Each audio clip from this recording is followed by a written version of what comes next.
మాతృదేవోభవ. పాపపు చింతయంచు బలవంతముగా మరలింపనేటికిన్ జగన్మాత.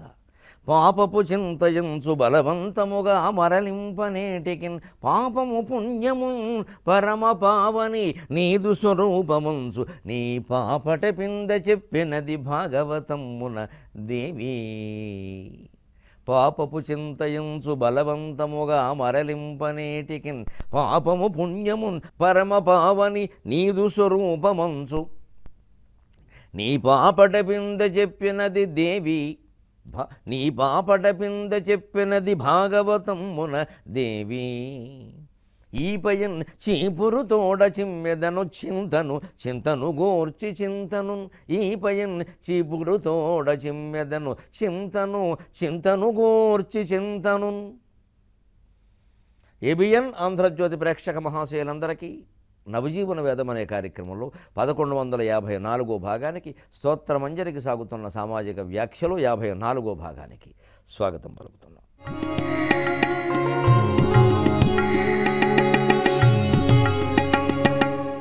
మనం శ్యామలాదండకంలో 24వ వాక్యం చివర కలికితురాయి వ్యాఖ్యానంలో ఉన్నాం. కోమల స్నిగ్ధనీలోత్పలోత్పాది దానంగ తోణీర శంకాకరోద్దామ జంఘాలతే చారులీలాగతే. అమ్మవారి పిక్కలని జంఘలని మన్మధుని అమ్మల పొదితో పోల్చి వర్ణిస్తూ లీలాగతే అని ఎందుకు అన్నాడండి? చారు అంటే అందమైన ఒక సౌందర్య లీల ఈ సృష్టి అంతా ప్రకటిస్తున్నావమ్మా నువ్వు అన్నాడు. అది చారు లీలాగతి. అమ్మల పొది నుంచి ఏమొస్తాయి? బాణాలు వస్తాయి. అది ఎవరు అమ్మల పొది? మన్మధుని అమ్మల పొది. మన్మధుని అమ్మల పొది నుంచి ఏ బాణాలు వస్తాయి? అరవిందం అశోకం చ సూతం చ నవమల్లిక నీలోత్పలం చ పంచైతే పంచబాణస్య సాయకాక. అరవిందం అశోకం, సూతం అంటే మామిడి పువ్వు, అరవిందం అంటే ఎర్రదామర పువ్వు, అశోక పుష్పం సూతం, నీలోత్పలం నల్ల కలువ పువ్వు, నవమల్లిక మల్లెపువ్వు. ఈ 5 రకరకాల కామభావాలు, శృంగార భావాలు, శృంగారం నుంచి కామోద్దీపనానికి, కామోద్దీపన నుంచి ఇంకా రకరకాల వ్యామోహాలకి గురి చేస్తాయి. కూడుడిగించు నశోకము ఏం చేస్తాయో కూడా చెప్పారు తెలుగు పద్యంలో. కూడుడిగించు నశోకము వాడించును మల్లెవిరి వివర్ణత సేయున్ చూడగ చూతము చంపజూచున్ కలువల్. వివర్ణత సేయున్ చూడగ చూతము జడతను గావించు తమ్మి చంపజూచున్ కలువల్. చూడంగను తమ్మి చంపజూచున్ కలువల్. కూడుడిగించు నశోకము విరహవేదనతో, లేదా వస్తువు వ్యక్తి ఎవరైనా సరే ఆ విరహవేద అది లేదు అనే బాధంతో అన్నం మానేలా చేస్తుంటాడు. అన్నం మానేసి దానికోసం ఏడుస్తూ కూర్చుంటాడు. నాకు ఆ వస్తువు వస్తే కానీ కుదరదు, ఆ అమ్మాయిని ప్రేమిస్తే కానీ కుదరదు, ఆ అబ్బాయి ప్రేమిస్తే కానీ కుదరదు, నాకు ఇది అయితే కానీ కుదరదు. వస్తువుల పట్ల వ్యామోహం కూడా ఇది. కేవలం స్త్రీ పురుషులు అనుకోకండి. ధనకనక వస్తువు ఆహారాల పట్ల వ్యామోహం కలిగించేది మొత్తం మన్మథుడే. వాడించును మల్లెవిరి ఇంకాస్త వాడిపోయేలా చేస్తుంది మల్లెపు, ఇంకా దిగజారాడు. వివర్ణత సేయున్ చూడగ చూతము మామిడి పువ్వు వివర్ణత సేయున్ రంగు కూడా కోల్పోయి పారిపోయేలా చేస్తుంది. తలపులు జోడించును తమ్మి ఇంకా దానికి రకరకాల ఆలోచనలు జోడించి ఎక్కువ ఊహించుకునేలా చేసి ఇంకాస్త కృషించిపోయేలా చేస్తుంది పద్మం అరవిందం. చంపజూచున్ కలువలను చివరికి నల్ల కలువలు ఏకంగా మనిషిని మొత్తం పతనం చేసేస్తాయి, పతనానికి దారి తీసేలా చేస్తాయి, ఆ వాతావరణం అంతా కల్పిస్తాయి. అంచేత ఈ వయస్సులో కలిగే కామోద్దీపనల నుంచి దూరంగా ఉండాలి. పెళ్ళి అయిన తర్వాతే ఈ ఉద్రేకాలన్నీ, ఈ భావాలన్నీ అవన్నీ భార్య దగ్గరే, భర్త దగ్గరే. ఈ పెళ్లి కాకముందు ఉండే రకరకాల ఆకర్షణలకే ప్రేమ అని పేరు పెడుతున్నారు. అది ప్రేమ తప్పు, అది కామం, అది ఖచ్చితంగా కామం. ఏం చూసి ప్రేమించారో చెప్పానండి. ప్రేమికులు అన్నవాళ్ళు ఎవరినైనా సరే ఏం చూసి ప్రేమించాం? ఖచ్చితంగా వాళ్ళు చెప్పింది నాకు నచ్చాడు, నాకు ఏదో హోటల్ తీసుకెళ్ళాడు, సెల్ ఫోన్ ఇచ్చాడు, నేనంటే ఎంతో ఇష్టం అన్నాడు అంటాడమ్మా. పెళ్ళి అయ్యే వరకు అంటాడు, ప్రతి మోగాడు అంటాడు. ఇప్పుడు ప్రేమించిన వాడే తర్వాత పెళ్లికి అంగీకరించకపోతే యాసిడ్ పోసేస్తాడు. మరి ఇప్పుడు ఇది ప్రేమ అనాలా, కక్ష అనాలా? అంచేత ఖచ్చితంగా ఒక వయస్సులో కలిగేటువంటిది కామోద్దీపనమే తప్ప ప్రేమ కాదు. యువకులు గ్రహింతులు కాక, గ్రహించకపోతే మీ ఇష్టం, చెప్పడం నా ధర్మం. అది కేవలం ఆకర్షణ. ఎన్నో విషయాలు పరిశీలిస్తే తప్ప ఆ వ్యక్తిత్వం, తత్వం మనకు అర్థం కాదు. అసలు అన్నీ పరిశీలించే శక్తి ఈ అమ్మాయికి కానీ అబ్బాయికి కానీ ఉండదు. అందుకే ఆ బాధ్యత తల్లిదండ్రులకు వదిలేయాలి. కన్యా వరయితే రూపం, రూపం వరకే అమ్మాయి కానీ అబ్బాయి కానీ ఆలోచించుకోవాలి. మాతా విత్తం, వాళ్ళ డబ్బు ఆర్థిక స్థితి అత్తగారు ఆలోచించాలి, తెలుసుకోవాలి. వెంటనే పిల్లనిచ్చేయకూడదు. రోడ్డు మీద పోయేవాడికి పిల్లనియమండి, ఎలా ఇస్తామండి? పితా శృతం, ఏం చదువుకున్నాడు, ఏం ఉద్యోగం, అదంతా తండ్రి ఆలోచించాలి. సమాజంలో వీడి స్థితి ఏమిటి, వాడు కుటుంబ స్థితి ఏమిటి. బాంధవ కులమిచ్చంతి, బంధువులు ఉంటారు, వాళ్ళు కులం ఏమిటి, గోత్రం ఏమిటి, వంశం ఏమిటి, ఇందులో ఉన్న రోగాలు ఏమిటి, ఇవన్నీ ఆలోచించాలి. ఏం ఆలోచించకుండా పిల్లనిచ్చేస్తారా? అవి బంధువులు ఆలోచిస్తాయి. ఎందుకంటే వాళ్ళకి వ్యామోహాలు ఆకర్షణలు ఏం లేవు. ఓ తండ్రి ఉంటాడు, ఆయన కూతురు ఏదో సంబంధం చూస్తున్నారు, తమ్ముడిని పిలిచారు, రే నాన్న మరే మన ఊరేట్రా, మన అమ్మాయికి చూస్తున్నారు సంబంధం, కాస్త తెలుసుకోమ్మా అంటే ఆ పినతండ్రి ఉంటాడే, తండ్రి తమ్ముడు ఎంత బాధ్యతగా ఆలోచిస్తారండి. మా అన్నయ్య నాకు అప్పగించాడు బాధ్యతని, ఆ అమ్మాయి అయినా మా అమ్మాయి అయినా ఒకటే, నాకు మగపిల్లలు లేరు, ఆ అమ్మాయి నా కూతురు. అలా అసలు ముందు బాధ్యత అప్పగించగానే అతనికి అన్నగారి పట్ల గౌరవం, ఆ కూతురు పట్ల ప్రేమ అన్నీ వచ్చేస్తాయి. నన్ను నా అన్నగారు గుర్తించాడు, నా యందు నమ్మకంతో నాకు బాధ్యత అప్పగించాడు అని అసలు నిజంగా తండ్రి వెళ్ళిన దానికంటే ఎక్కువ బాధ్యతగా వ్యవహరిస్తారండి. మేనమామల్ని పినతండ్రుల్ని అందుకు ఉపయోగించుకోవాలి, వాళ్ళు ఆనందంగా చేస్తారు ఆ పని. మా బావగారు నాకు అప్పగించారండి వాళ్ళ అబ్బాయికి పిల్లని చూడమనేది, నేను ఎంత ఆలోచించాలి, నా బావమరుదు జాగ్రత్తగా ఆలోచిస్తాడు. బావమరుదుల్ని తమ్ముడని కూడా నమ్మకపోతే ఎవరు నమ్ముతాం ఇంకా. ఇది బాంధవాకులం ఇచ్చింది. మృష్టాన్నం ఇతరే జన, మా బోటిగాళ్ళు ఉంటారు, ఏమీ సంబంధం లేకుండా బాబు మీరు పెళ్ళికి రండి అంటే భోజనానికి వచ్చేవాడు, వాళ్ళు ఏం చేస్తారు, భోజనంలో ఏం పెట్టారో చూస్తారు, మాకు మిగిలిన అనవసరం. ఈ శ్లోకం ఎందుకు చెప్పారు అంటే ఎవరు ఆలోచించవలసింది వారు ఆలోచించండి. అన్నీ ఒకళ్ళని నెత్తి మీద ఎత్తేసుకుని డాడీ ఐ లవ్డ్ హిమ్ ఇంకా ఇంగ్లీష్ మాట్లాడుతుంది, ఇంకా I can't live without him, ఇంకా లేకుండా అంతేమిటమ్మా, ఏమిటి 20 ఏళ్ళ వయస్సా, అసలు నీకు జ్ఞానం వచ్చి ఇంకా 10 ఏళ్ళు కాలేదా, వాడు ఎవడో లేనిదే బతకలేను. ఇంతవరకు ప్రేమించిన తల్లిదండ్రులు ఏమయ్యారు, తల్లిదండ్రులు లేకుండా నేను బతకలేను అని ఒక్క యువకుడు ఒక్క యువతి అనరేమండి. ప్రేమలో పడ్డాక తల్లిదండ్రులు లేకుండా నేను బతకలేను అని అనరే. హాయిగా భార్య కోసమో భర్త కోసమో అమ్మా నాన్నే పొమ్మని చెబుతున్నారు. వాళ్ళకి గర్భశోకాలు కలిగిస్తున్నారు, క్షోభ పెడుతున్నారు తల్లిదండ్రులని ప్రేమల పేరు మీద. రేపు ఫిబ్రవరి 14 వస్తుందంటే భయంగా ఉంది, ఏమైపోతారో అని. మంచి చెడ్డ లేదు, బావి వరస లేదు, ఎక్కడ పడితే అక్కడ జంటలు వీళ్ళ తర్వాత ఎలా ఉంటారో తెలియదు. ఎవరూ అడ్డు చెప్పేవాళ్ళు లేరు. ఎవరన్నా అడ్డు చెబితే మోరల్ పోలీసింగ్ పనికిరాదు, ఎవరూ చేయకండి. మోరల్ వద్దు, పోలీసు వద్దు, దేశానికి మోరల్ వద్దు, పోలీసు వద్దు. దేశం నుంచి పోలీసులు లేకుండా చేసుకుని మోరల్ కూడా లేకుండా చేసుకుంటే ఏముంటుందో చూద్దాం ప్రపంచంలో. మనకి తెలియదు, ఇంకోళ్ళు చెప్పకూడదు. తల్లిదండ్రులు చెబితే మా ఇష్టం, టీచర్లు చెప్పడానికే లేదు, పాఠం చెప్పమన్నారు కానీ మీకు ఇవన్నీ ఎవరు చెప్పమన్నారు అంతే. ఇదివరకు ఉపాధ్యాయులే చెప్పేవారు, అటువంటి దోషాలంటే ఉపాధ్యాయులు పరిహరించేవారు, గోమే కొట్టేవారు, నోరు మూసుకు పడ్డారు. నేను కాదులేండి, మా ఫ్రెండ్స్ పడ్డారు, తప్పు చేశారు కదా, ఎందుకు పడరు, చదువుకునే రోజుల్లో ఇవేమిట్రా అని కొట్టడం చూసాం మేము. ఒక్క విద్యార్థి ఎదురు తిరగలేదు, ఒక తండ్రి వచ్చి మా అబ్బాయిని ఎందుకు కొట్టామని అడగల. దోషం తెలుసుగా, చదువుకున్న వయసులో చదువుకుంటావా, లవ్ లెటర్స్ రాస్తావా, అప్పుడు లెటర్లే ఉండేవి, ఫోన్ లేవు, మా ప్రాణానికి అవి చాలు. పట్టుకుని కొట్టారు, మాట్లాడకుండా ఉన్నారు, సమాజం బాగుంది. ఇవాళ వారికి తెలియదు, చెడగొట్టడానికి అన్నీ సిద్ధంగా ఉన్నాయి, సినిమాలు సీరియల్స్ సహా సమస్తం సిద్ధంగా ఉన్నాయి. స్మార్ట్ ఫోన్లు దానికి సినిమాలు ఎందుకు, సీరియల్స్ ఎందుకు, స్మార్ట్ ఫోన్లో వచ్చే వాట్సాప్లు ట్విట్టర్లు ఫేస్బుక్లు చాలు చెడిపోవడానికి, ఇంకేం అక్కర్లా. వారి చేతిలో అది ఉంది, వారికి ఎవరూ చెప్పడానికి లేదు. ఏమవుతుందో ఆలోచించండి సమాజం పరిస్థితి. అందరం కూర్చొని చర్చించుకోవడమేనా? మళ్ళీ దీన్నో వార్త చేసి యూట్యూబ్లో పెట్టి అంతమంది చూశారు, ఇన్ని డబ్బులు నాకు వస్తే అది కూడా వ్యాపారమేనా? చేయడం వల్ల వ్యాపారం, చూడడం వల్ల వ్యాపారం, చెప్పడం వల్ల వ్యాపారం. జీవితంలో నీతి అనేది లేదా అండి? ఒక క్షణం విరామంలో నీతి. నవజీవన వేదానికి పునఃస్వాగతం. ఇగో ఈ వ్యామోహాలకి మొత్తం గురి చేస్తున్నది మన్మథ భావాలు. అందుకే మన్మధుడనే మనిషి లేడు. మన్మథతీతి మన్మథగా, మనస్సును మధించే ఓ పిచ్చి కోరిక, కామావేశం కామ వాంఛే మన్మథుడు అంతే. అందుకే ఆయన కామదేవుడు, దాన్ని లవ్ గాడ్ అనొద్దండి, గాడ్ ఫర్ క్రేజీనెస్. మన్మథుడు వ్యామోహానికి అధిపతి, కామానికి అధిపతి, ప్రేమకి అధిపతి కాదు. పూర్వ పురాణాల్లో శాస్త్రాల్లో ఎక్కడ మన్మథుడిని ప్రేమదేవుడు అనలేదు, కామదేవుడు అన్నారు. కామదేవ కామపాల కామీకాంత కృతాగమ విష్ణు సహస్రంలో కూడా ఉంటుంది. ఆయన కామానికి దేవుడు, ప్రేమకు కాదు. వయస్సులో కలుగుతున్నది, పెళ్లి కాకముందు కలిగేది, ఎవరినో చూడగానే అప్రయత్నంగా కలిగేది లవ్ బెస్ట్ ఫస్ట్ సైట్ అంటే అది కామం ఎట్ ఫస్ట్ సైట్. ఇంకా సైట్ ఖాళీయే, ఇంకా వెబ్సైటే, ఊళ్ళో సైట్ ఉండదు. ఇంకా లవ్ ఎట్ ఫస్ట్ సైట్ ఏం చూసి, ఏమిటిది ఆకర్షణ కాకపోతే?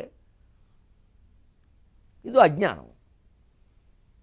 అందుకే చారులు ఇలాగతే. కానీ ఎక్కడ అవుతుందండి? మాబోటిగాళ్ళు ఎంత చెబుతూ ఉన్నా, పురాణాలు చెబుతూ ఉన్నా, అన్నీ వింటూ ఉన్నా, అంతే గుళ్ళో కడతాం దండం పెట్టుకున్నా బయటికి రాగానే మన ఎవరిని కూడా అక్కడికే రమ్మంటాం. నువ్వు కూడా అక్కడికి రా, కలిసి ప్రదక్షిణాలు చేద్దాం. మళ్ళీ అదోటి ఇక్కడ ఎంతమందితో చేస్తాడు ఈ పెద్ద మనిషి ప్రదక్షిణాలు? రేపు 6 నెలల పోతే ఇంకోళ్ళని తీసుకెళ్తాం. ఇప్పుడు ప్రదక్షిణం అదే, కానీ పక్క మనిషి మారింది. దేవుడు ఆశ్చర్యపోతూ ఉంటాడు, వీడు విచిత్రంగా ఉండరా వీడని. మొన్న ఎవరితోనో వచ్చాడు, ఇప్పుడు మళ్ళీ అంతే. మరి మారిపోయింది. ప్రేమ కదా, ప్రేమికుల దినోత్సవం. మళ్ళీ వీళ్ళకి దేవుళ్ళు నమ్మకాలు విపరీతంగా ఉన్నాయని అది విచిత్రం. చేస్తున్నది తప్పు. తల్లిదండ్రులకు క్షోభ పెడుతున్నాం, చదువు వదిలేసాం, వెరి వ్యవహారాల్లో పడ్డాం, గుడి చుట్టూ తిరుగుతాం. దేవుడు క్షమిస్తాడా? దేవుడు అంటే ఇదా? మనం అనుకున్న కోరిక తీర్చేవాడా దేవుడు అంటే? ధర్మం అధర్మం లేదా? నీతి అవినీతి లేదా? దేవుడు వెర్రివాడా? ఇవేవో మన నమ్మకాలు అంతే, అవేవో కోరికలు తీరేను. గుళ్ళల్లో వ్యాపారం జరగడానికి బాగుంటాయి ఇవన్నీ కూడా. తర్వాత జీవితం పాడైపోతుంది. అప్పుడు మొత్తం దేవుడి మీద నమ్మకం పోతుంది, గాలిలో గాలిపటం అవుతుంది జీవితం.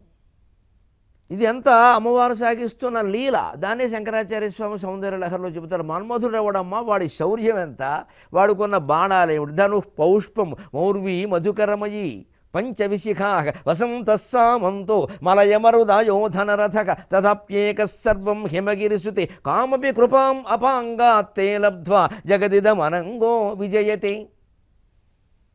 వాడు ధనుస్సు ఎంత చేసే పౌష్పం, చెరుకు పువ్వు, చెరుకు గడమ్మ, ఏముందమ్మా అందులో? అది విరిస్తే విరిగిపోతుంది.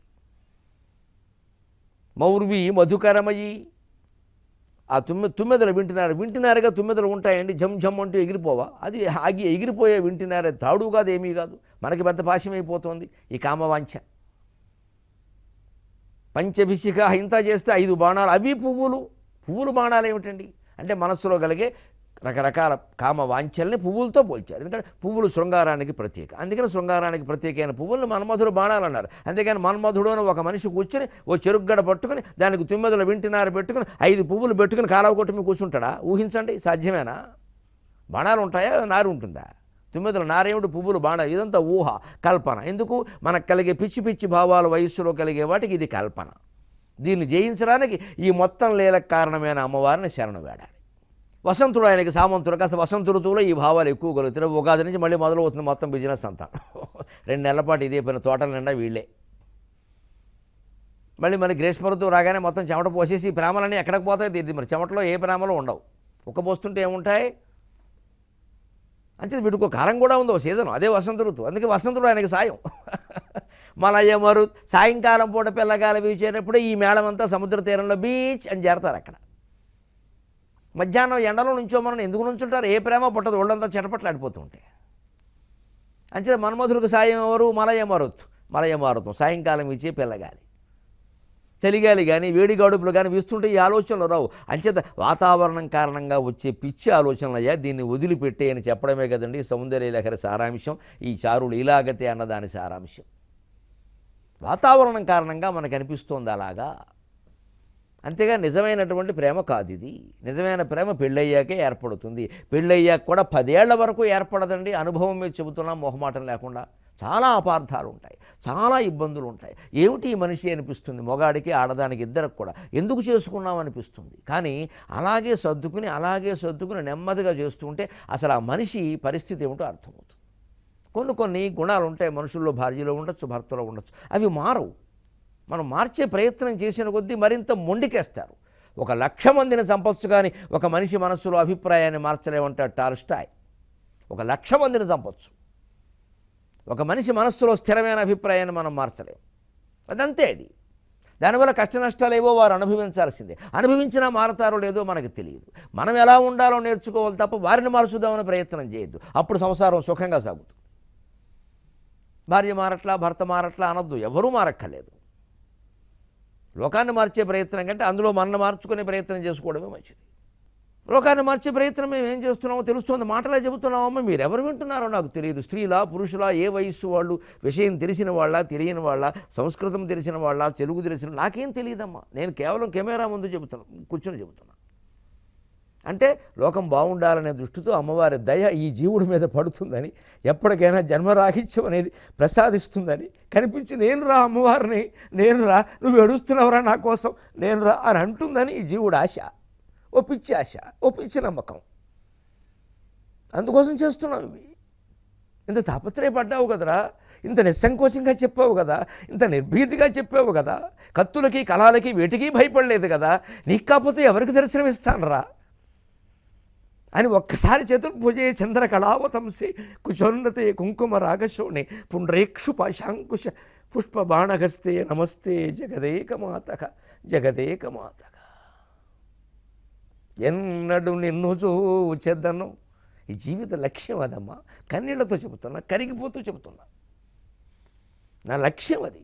ఎన్నడు నిన్ను చూచెదను, ఎన్నడు నీ మృదు మోగనంబులవు కన్నుల వెలుగులో మునిగి కనగరాని రస ప్రపంచ భావోన్నత వీధులందు. అమ్మా సరస్వతి మాత, ఎన్నడు నిన్ను చూచెదను, ఎన్నడు నీ మృదు మోగనంబులవు కన్నుల వెలుగులో మునిగి కనగరాని రస ప్రపంచ భావోన్నత వీధిలోన పదమో పలుకో మృదు భావఖండమో తల్లి, పదమో పలుకో మృదు భావఖండమో చిన్నిదొకండు నేరుకొని చీల్చెదనో భవమెల్ల భారతీ, ఎన్నడు నిన్ను చూచెదనో. ఇది తప్ప మరో లక్ష్యం లేదండి నా ప్రవచనానికి, నా అవధానానికి. నమ్ముదురుగాక నమ్మకుందురుగాక. నా హృదయ స్నిగ్ధత అమ్మవారికి తెలుసు, ఆవిడేమిటో నాకు తెలుసు. పదవుల కోసమో, పీఠాల కోసమో, డబ్బుల కోసమో, ప్రచారం కోసమో ఏమీ అవసరం లేదు. ఈ క్షణంలో ప్రాణం పోతే అంతకంటే కోరుకునేది ఇంకేం లేదు. కావలసింది భగవద్ దర్శనం, ఆత్మ సాక్షాత్కారం. ఆ దృష్టి ఉన్నవాడే నిష్కర్షగా చెబుతాడు. ఏం అవసరం లేదు, మన కోరిక లేదు, మనకు భయం లేదు. ఇదంతా అమ్మవారి లీల ప్రకారం నడుస్తుంది. చారులీలాగతే అంటే అర్థం అది. దానికోసం ఇంత విశేష వ్యాఖ్యానం. ఈ కామభావాలు, ఈ ప్రేమలు, ఈ బంధాలు, ఈ అనుబంధాలు, ఈ గడ్డి, ఈ గాదం, ఈ తుక్కు దూకర, ఈ తుంబ, ఇదంతా తెచ్చిపెట్టింది ఆవిడ. ఎందుకంటే వివేకానందుడు చెబుతాడు తన ప్రసంగాల్లో, కెరటాలు కూడా ప్రసరించకుండా ప్రశాంతంగా ఉన్న సాగరం శివుడు, కెరటాలతో పొంగుతూ ఉన్న సాగరం అమ్మవారు అన్నారు. ఇప్పుడు భేదం చెప్పండి. కెరటాలు కూడా ప్రసరించకుండా ఏమాత్రం చలనం లేకుండా ప్రశాంతంగా ఉన్న సాగరం శివుట్ట, శివసాగరం. దాంట్లో కాసి కెరటాలు, పొంగడాలు, లేవడాలు, నొరుగులు అన్ని రకరకాలు వస్తున్నాయి, అది అమ్మవారు అన్నాడు. ఈ తేడా ఎక్కడుంది? అందులోంచి ఇది వచ్చింది. ఇది శివుడికి అమ్మవారికి తేడా. మీరు లక్ష్మీనారాయణులు అనుకున్న, ఈ సీతారాములు అనుకున్న ఇదే విషయం. స్త్రీ పురుషుల మధ్య కూడా తేడా ఇదే.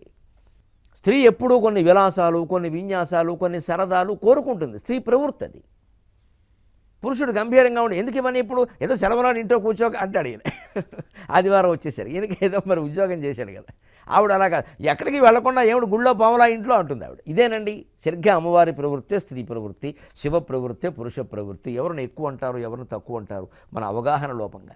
ఇప్పటికీ సంసారాలు అలాగే ఉన్నాయి. మగాడు విశ్రాంతి దొరికితే ఇంట్లో పడుకుందాం ముసుగెట్టేద్దాం అనుకుంటాడు. ఆడాళ్ళు అలాగా కాదు, బయటికి వెళ్ళి సినిమా లేదు, షికారు లేదు, పిల్లలు గోలెడతారు, మీరేమో ముసుగెట్టు పడుకుంటారు. అంటే నేను అస్తమానం బయటకు నేను ఏదైనా చెప్పేసరికి ఇలాగే ఉంటుంది. ఊళ్ళో ఎవరైనా పిలిస్తే పరిగెట్టుకు వెళ్ళిపోతారు అంటుంది.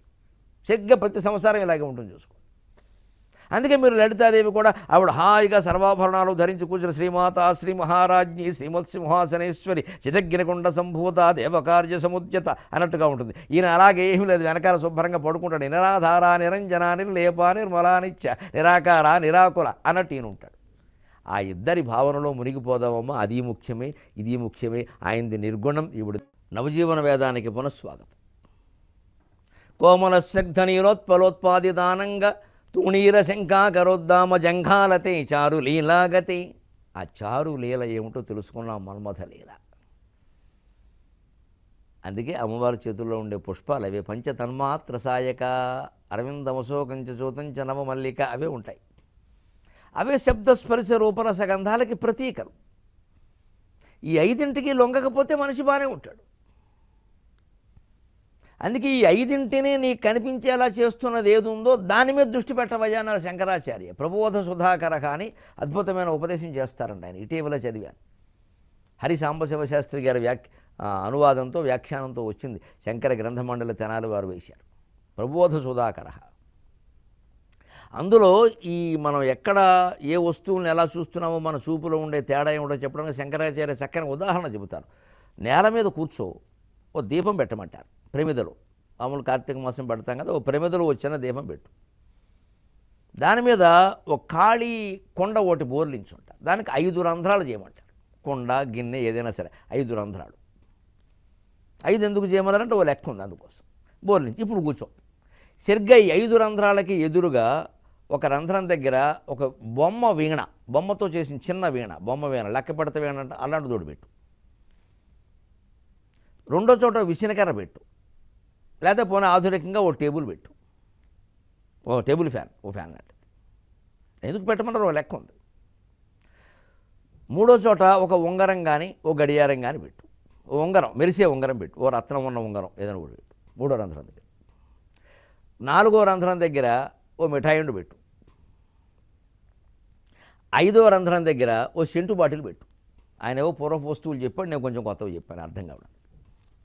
చూడండి, మొదటి దాని దగ్గర వీణ లేదన్నా ఏదైనా ఒక వాయిద్యం, అది బొమ్మది, మొగ కళ, అది వాయిద్యం అని మనం గుర్తుపట్టగలిగితే చాలు. రెండో దాని అంటే శబ్దం. రెండో దాని దగ్గర స్పర్శ, అంచేది వాయువు, దానికి తగినట్టుగా ఒక వస్తువు అక్కడ, ఒక ఫ్యాను, ఒక విసినకర్ర. లేకపోతే మూడో దాని దగ్గర రూపం, అందుకని ఒక మణి పొదిగిన ఉంగరం బాగా కనపడుతుంది కదా.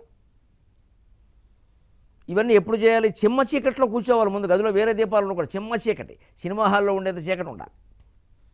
ఉండి మధ్యలో దీపం పెట్టి, దీపం మీద ఒక కొండ బోర్లించి, దానికి 5 రంధ్రాలు ఉన్న కొండ బోర్లించి, 5 రంధ్రాల దగ్గర 5 వస్తువులు, ఒక చోట వీణ, ఒక చోట వాయువుకి ప్రతిగా ఒక విసినకర్ర, అలాగే ఒక చోట ఉంగరం, ఒక మణి పొదిగిన ఉంగరం, రత్నాల ఉంగరం లాంటిది ఏదైనా కాంతిగా ఉండేది. అలాగే ఇంకో చోట ఓ మిఠాయి ఉండ, రసం రుచి, ఇంకో చోట ఒక సెంటు బాటిల్, సుగంధం, జవ్వారి సీసా ఏదైనా సరే. ఇప్పుడు ఈ వస్తువులు ఎందుకు కనపడుతున్నాయో ఊహించమన్నారు. ఈ లోపల ఉన్న 5 రంధ్రాల్లోంచి వచ్చిన కాంతి కారణంగా 5 వస్తువులు కనపడుతున్నాయి. మొత్తం అంతా చిమ్మ చీకటి ఉండగా మనకి వీణ కానీ, విసినకర్ర కానీ, ఇంకొక సెంటు బాటిల్, సుగంధపు సీసా కానీ ఏదైనా కనపడుతుంది అంటే ఈ కాంతే కదా కారణం, రంధ్రంలోంచి వస్తున్న కాంతే కదా. ఆ కాంతి లేకపోతే ఈ వస్తువులు ఏవి కనపడవు కదా. సరే, ఇప్పుడు ఆ కాంతి దేనివల్ల వచ్చిందో గమనించమన్నారు. ప్రమిద వల్ల, లోపల ఉన్న దీపం వల్లే. ఒక్క దీపం వల్లే 5 రకాల కాంతి వచ్చింది. కాంతి ఒకటే, 5 మార్గాల్లో వచ్చింది. 5 మార్గాల్లో కాంతి 5 వస్తువుల మీద పడ్డం వల్ల మనకు అవి కనపడుతున్నాయి. అంచేది ఈ శబ్దస్పర్శ రూపరసగంధాలనే విషయాల మీద కాంతి పడకపోతే మనకి వాటి మీద దృష్టి ఏర్పడదు. పగలు సూర్యుడు, రాత్రి చంద్రుడు, దీపాలు, ఇవన్నీ రకరకాల లోకంలో ఉండే ధనకనక వస్తువాహనాల మీద మనకి ముందు రూపం కనపడేలా చేసి వ్యామోహపడేలా చేస్తున్నాయి. ఇప్పుడు గ్రహించవలసింది ఏమిటి? దృష్టి మరలించుకోవలసింది ఎక్కడ? ఈ కాంతి వాటి మీద పడకుండా ఆ చిల్లులు గనక మూసేసామనుకోండి, ఆ కుండలో ఉన్న దీపం కాంతి కుండలోనే ఉంటుందిగా, బయట వస్తువులు ఏం కనపడవుగా. అలాగే మన శరీరంలో కూడా ఆత్మజ్యోతి ఉందయ్యా, కుండలో దీపంలాగే. శరీరం కుండ, లోపల జ్యోతి నువ్వే, ఆత్మజ్యోతి, పరంజ్యోతి అంటారు దాన్ని. పరంజ్యోతి పరాశక్తి అనే పరంజ్యోతి అని ఉంటుంది. పరంజ్యోతి అంటే అది. ఆ పరంజ్యోతి కారణంగానే ఇవన్నీ కనపడుతున్నాయ్యా. చారులీలాగతే, ఈ లీలంతా కనపడుతుంది. శబ్దస్పర్శ రూపరస గంధాలే కదా ఏది చూసినా. ఆ జ్యోతిని 5 రంధ్రాల ద్వారా బయటికి వెళ్లకుండా ఆ కాంతి లోపలే ప్రసరించేలాగా, కుంభకత దీపంలాగా, కుంభకత దీపం న్యాయం అంటారు, కుండలో పెట్టిన దీపం, ఆ కుండంతా కాంతిమంతం చేస్తుంది, బయటికి వెళ్ళదు. అలాగా నీ లోపల ఉండే పరంజ్యోతి ప్రకాశం నీ శరీరంలో మాత్రమే ఉండేలాగా, బయట వస్తువుల మీద ప్రసరించకుండా, ధనకనక వస్తువు వ్యామోహాలకు లోను కాకుండా ఉంచగలిగితే ఆత్మసాక్షాత్కారం అవుతుంది అని చిన్న ఉదాహరణతో చెప్పారు. ప్రబోధ సుధాకరక అపరోక్షానుభూతి అనే గ్రంథంలో ఉంటుంది భాగంగా. దీన్నే కాస్త విస్తృతం చేసి దక్షిణామూర్తి స్తోత్రంలో ఆకాశదీపం రూపంలో నిరూపించారు. మన కార్తీక మాసంలో ఈ ప్రక్రియ చేయిస్తారు మన చేత. మనం సెంటిమెంట్ చేసేది దాన్ని. ఆకాశదీపం పిల్లలు పడతారంటాం. ఆకాశదీపం సెంటిమెంట్ చేయకూడదు. నానాఛిద్రకఠోదర స్థిత మహాదీప ప్రభాభాస్వరం జ్ఞానం యస్యత్ చక్షురాధికరణ ద్వారా బహిస్పందతే జానామీతి తమేవ భాంతం అనుభాత్య తత్ సమస్తం జగత్ తస్మై శ్రీ గురుమూర్తయే నమయదం శ్రీదక్షిణామూర్తయే. ఆకాశదీపంలో చూడండి, అనేక రకాల చిల్లులు ఉంటాయి. ఆకాశంలో పెట్టాం, అందులో దీపం పెట్టాం, పైన పెట్టాం, గడకరకు వేలాడదీశాం స్తంభానికి.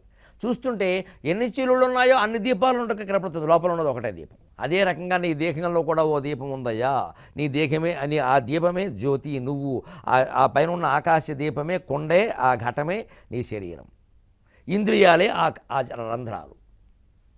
అవి బయటికి ప్రసరింపజేస్తుంటే ఇన్ని ఉన్నాయి, ఇన్ని వస్తువులు ఉన్నాయి, ఇంత ప్రపంచం ఉంది అనిపిస్తుంది. కానీ లోపలికి గనక చూడగలిగితే ఉన్నది ఒకటే అని అర్థమవుతుందయ్యా. ఆ ఉన్నది ఒక్కటే అని తెలుసుకుంటున్నవాడు జీవుడు, తెలుసుకోవడం పూర్తయితే వాడే దేవుడు అన్నాడు.